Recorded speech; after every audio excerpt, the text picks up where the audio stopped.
이번 이야기는 옛날 이야기지만 실제 있었던 청산과부의 이야기입니다. 옛날 옛적에 평양에 16살의 과부가 된 여인이 있었습니다. 이 처자는 평양에 이름 없는 촌부 백지용이라는 사람의 맏딸로 태어났습니다. 백지용은 아들을 기대했는데 딸을 낳자 실망하여 이름조차 지어주지 않았습니다. 그런 소녀 백씨는 7살의 아버지를 여의고 궁핍한 생활을 하면서 홀어머니 손에 자라 14살에 시집을 갔습니다. 시집 간 지 2년 만에 병약했던 남편이 저 세상으로 갔습니다. 남편 잡아먹은 년이라고 시집에서 쫓겨났습니다. 옛날에는 이런 일들이 흔하지 않았겠습니까? 친정으로 돌아온 16살 소녀 과부는 친정엄마와 함께 쌍과부가 되었습니다. 그로부터 먹을 것 안 먹고 입을 것 안 입고 열심히 돈을 모았는데 그가 26살 되던 해 친정엄마마저 세상을 떠났습니다. 너는 똑똑한데 내가 가르치지 못한 것이 한이다. 부디 다음 생에는 좋은 부모 만나 잘 살기를 바라마. 라는 말을 남기고 말입니다. 그때 친정엄마가 물려준 것은 현금 1000여냥과 150냥짜리 집 한 채가 전부였습니다. 그러나 집안 어른들이 몰려와 부모 제사를 모시려면 아들이 없으니 양자를 드려야 한다 해서 집안 어른들의 뜻대로 사촌 오빠를 양자로 드렸는데 이 오빠가 전 재산을 모두 빼앗아 가버렸습니다.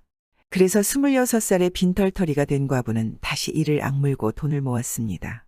이때부터 환갑때까지 평양의 백과부로 불렸습니다. 그렇게 불리는 데는 다 이유가 있지 않겠습니까? 삭바느질의 길쌈은 물론이고 20리나 떨어진 시장에 가서 음식 찌꺼기를 모아와 돼지를 길렀으며 남들이 먹다 버린 복숭아 씨를 모아 시장에 내다 팔고 콩나물 장사도 했으며 돈벌이가 되는 것이라면 닥치는 대로 했습니다. 이런 백과부를 두고 사람들은 악발이 백과부 지독한 백과부라 불렀습니다. 때로는 호라비들이 찾아와 같이 살자고 우격다짐으로 데려가려고도 했고 또 아직 나이 젊은데 첩실자리가 있으니 팔자 고치라는 회유도 많이 받지 않겠습니까? 그리고 시정잡배들에게 보쌈당해 치도곤도 많이 당했습니다. 그러나 백과부는 꿋꿋하게 열심히 일하고 언제나 바르게 살았으며 남의 굳힌 일에는 제일 먼저 달려가 일손을 거들었습니다. 그러다 보니 모든 사람들이 백과부를 좋아했고 백과부가 하는 일은 모두 도와주었습니다. 그러던 어느 날 백과부가 꽤나 재산을 모았다는 소문을 듣고 탐관오리 평양 감사가 그를 불러 재산을 바칠 것을 강요했습니다. 그리고 그녀에게 말도 안 되는 소리를 하는 것입니다. 네가 어린 나이에 과부가 돼서 물불 안 가리고 재물을 모았구나. 아마 법도에 어긋나는 일을 해서 막 살았을 게다. 전 재산을 평양감사에게 헌납하면 너의 모든 죄를 덮어주마. 그러나 백과부는 단호하게 말했습니다. 죽으면 죽었지. 이유 없이 재산은 못 내놓습니다. 제가 어떤 법도를 어겼은지 소상하게 말해 주십시오. 털끝만큼 죄가 있다면 벌을 달래받겠습니다. 어렵게 모은 재산을 탐관오리에게 절대 바칠 수 없습니다. 하거든 말입니다. 그러자 탐관오리 평양 감사가 화가 나지 않겠습니까? 감히 미천한 안악주제 평양감사에게 주둥아리를 함부로 여는 것이냐. 인연을 당장옥에 가두어라. 하고 그녀를 감옥에 가두었습니다. 그러자 사람들이 몰려와 생사람 잡지 말라고 상소를 하며 동원마당을 떠나지 않았습니다. 그래도 탐관오리 평양감사는 그래도 사람들의 말에 귀 기울이지 않았습니다. 이 송사가 전국으로 퍼지자 탐관오리 평양감사는 어쩔 수 없이 그녀를 풀어주었습니다. 그렇게 번 돈으로 백과부는 땅을 샀습니다. 그리고 그 땅을 소장농에게 싼 값으로 대여해주고 소장료를 받아 다시 다른 땅을 사들이는 것을 반복하면서 재산을 크게 늘리게 되었습니다. 당시 돈 있는 사람들은 고리대를 이용해서 쉽게 재산을 늘렸지만 백과부는 그렇지 않았습니다. 옛말에 덕을 베풀면 복이 온다 했던가요? 그동안 많은 덕을 베푼 백과부에게도 복이 찾아왔습니다. 지금까지 악착같이 벌어온 돈을 10배로 늘릴 기회가 찾아온 것입니다. 백과부는 일본에서 건물을 지을 때 시멘트로 짓는다는 것을 미리 알고 일본인이 가지고 있던 대동강 근처에 있는 만달산을 싼 값에 구입했습니다. 만달산은 아무짝에도 쓸모없는 돌산이지만 몽땅 석회석으로 이루어져 있었습니다. 이 일이 그녀에게 큰 행운이 되었습니다.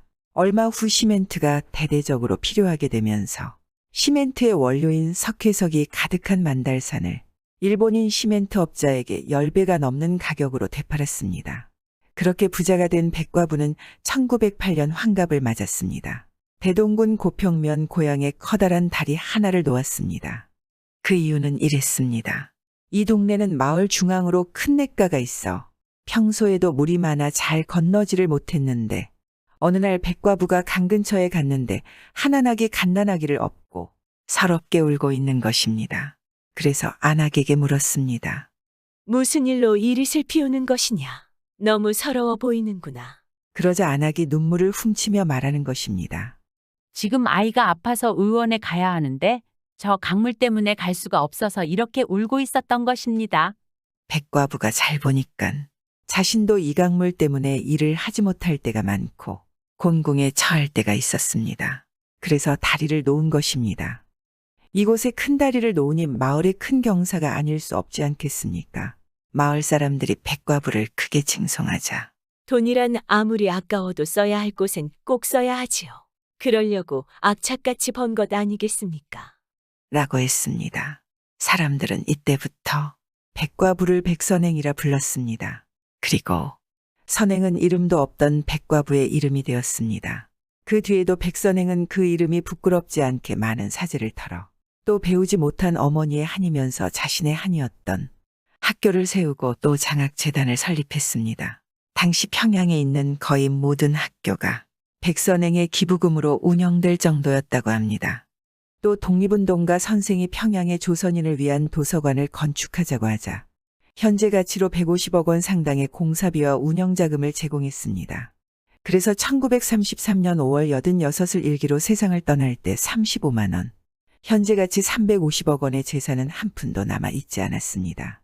한국 여성으로서 최초로 사회장으로 치러진 백선행의 장례식에는 1만여 명의 인파가 운집했으며 수백 수천 명이 상복을 입고 그녀의 죽음을 애도했습니다.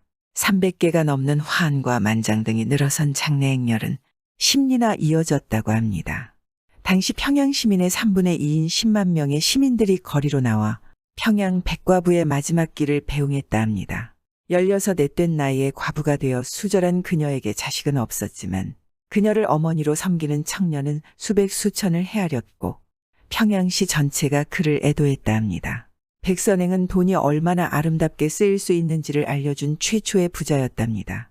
돈이란 버는 것도 매우 중요하지만 어떻게 쓰느냐에 따라 그 사람의 인품이 평가되는 것이라 생각됩니다. 그래서 개같이 벌어서 정승같이 써라라는 속담이 있지 않겠습니까? 돈을 벌 때는 귀천을 가리지 않으며 고난을 구분하지 않고 벌지만 막상 그 돈을 쓸 때는 나라의 정승처럼 꼭 필요한 곳에만 써야 되며 만인에게 기쁨과 도움이 되어야 하는 씀씀이야말로 정승같이 쓰는 돈이 아닐까 합니다. 구독은 공짜입니다.